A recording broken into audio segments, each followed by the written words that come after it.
Congress party చేతు గుర్తుకే గుర్తులా గుర్తుంచుకో. జై కాంగ్రెస్, జై కాంగ్రెస్, జై కాంగ్రెస్. గుర్తులా గుర్తుంచుకో, గుర్తులా గుర్తుంచుకో.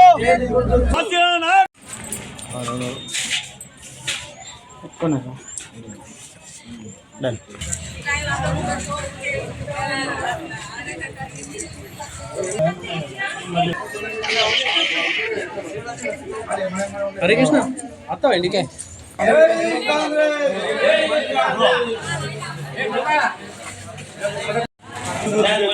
గెలిపి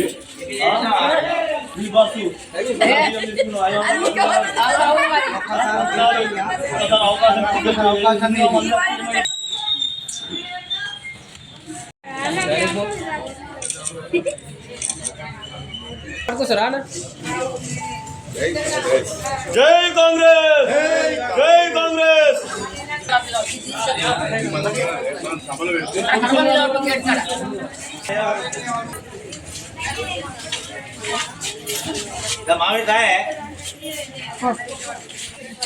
జై కాంగ్రెస్, జై కాంగ్రెస్.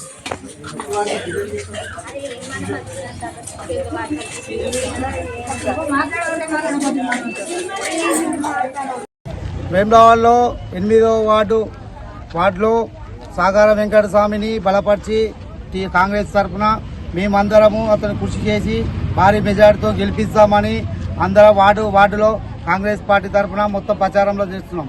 ఈరోజు కాంగ్రెస్ పార్టీ అంటే బలైన వర్గాల పార్టీ. ఇది చేసి చూపించే పార్టీ, అందరిలాగా చెప్పుకుంటూ పోయే పార్టీ కాదు.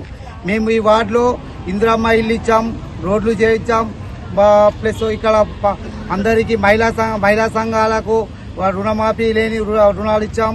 అందరికీ అందుబాటులో ఉండే పార్టీ కాంగ్రెస్ పార్టీ. అధికారంలో ఉన్నది, ఒక్కసారి గెలిపించండి.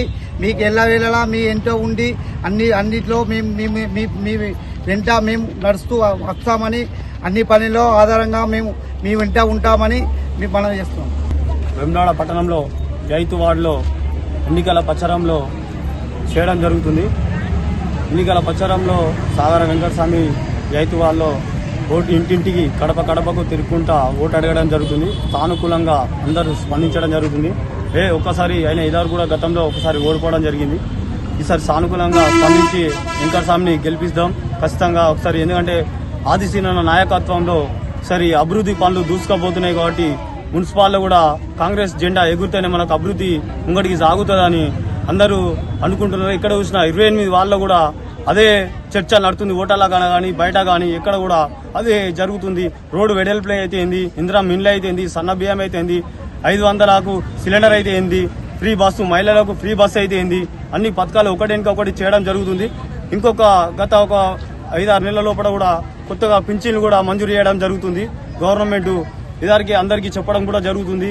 మేము కాంగ్రెస్ పార్టీకి ఎందుకు ఓటేయాలంటే మేము చేసిన పథకాలు చెప్తున్నాం. బీఆర్ఎస్ కు బీజేపీకి ఎందుకు ఓటేయాలన్నది ఆ పథకాలు కూడా మీరు ఇంటింటికి వచ్చినప్పుడు ఓటర్ మహాశయాల అడగండి. ఈ కాంగ్రెస్ కు పథకాలు చేసిన దానికి వేసుడా, పథకాలు చేయనోళ్లకు ఓటేసుడా, దాన్ని మీరు మంచి ఆలోచించి ఒక్కసారి కాంగ్రెస్ పార్టీకి మున్సిపాల్లో జెండా అవకాశం ఇవ్వాలని, మున్సిపాల్లో ఎగరాలని చూస్తే ఒకసారి బీజేపీకి ఇచ్చారు, ఒకసారి బీఆర్ఎస్ పార్టీకి ఇచ్చారు. మున్సిపాల్లో ఒకసారి మాకు అవకాశం ఇవ్వాలని మేము ఇంటింటికి మహిళా తల్లులకు, అన్నదమ్ములకు, అక్క చెల్లెలకు అందరికీ మేము వేడుకుంటున్నాం. 8వ వార్డుల ఇదివరకు 2-3 సార్లు ఓడిపోయిండు. ఈసారన్నా రావాలని మేము 8వ వార్డుల అందరం ఒకటయి వెంకటస్వామిని గెలిపించుకుంటాం. కాంగ్రెస్ ఆదిశీనన్న కూడా అన్ని పనులు చేస్తుండు మాకు.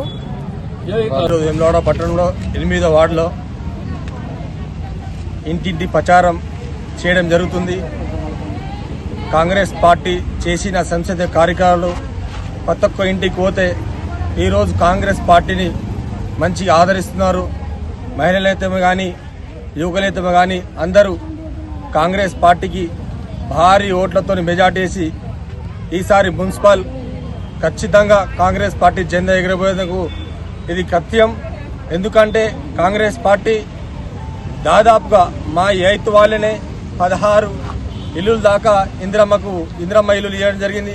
అలాగనే 8-9 డబుల్ బెడ్రూమ్ కూడా మా వాడకట్లో శాంక్షన్ అయినాయి. రోడ్ల కార్యక్రమం కూడా జరిగింది. అలాగనే ఉచిత బస్సు, ఇంటింటికి వాటరు, సన్న బియ్యము, ఇలాంటి చెప్పుకుంటూ పోతుంటే చాలా కార్యక్రమం ఈరోజు కాంగ్రెస్ పార్టీ చేపట్టి జరిగింది. అలానే వేములవాడ పట్టణంలో ఇలాంటి అభివృద్ధి ఎప్పుడు జరగలేదు. రోడ్డు వేయడం అలాగే చూసుకుంటే గుడి డెవలప్మెంట్ కానీ ఇలాంటి ఎన్నటి సంతతి కార్యక్రమం ఓన్లీ కాంగ్రెస్ పార్టీతో సాధ్యమని చెప్పుకుంటూ ఈరోజు 8వ వార్డులో సాగర వెంకటస్వామి విజయం తథ్యం. ప్రతి ఒక్క ఇంటి ప్రచారంలో మంచి స్పందన ఉంది. ఖచ్చితంగా ఈసారి 5వ వార్డులో కాంగ్రెస్ జెండా ఎగరబోతుంది. జై కాంగ్రెస్.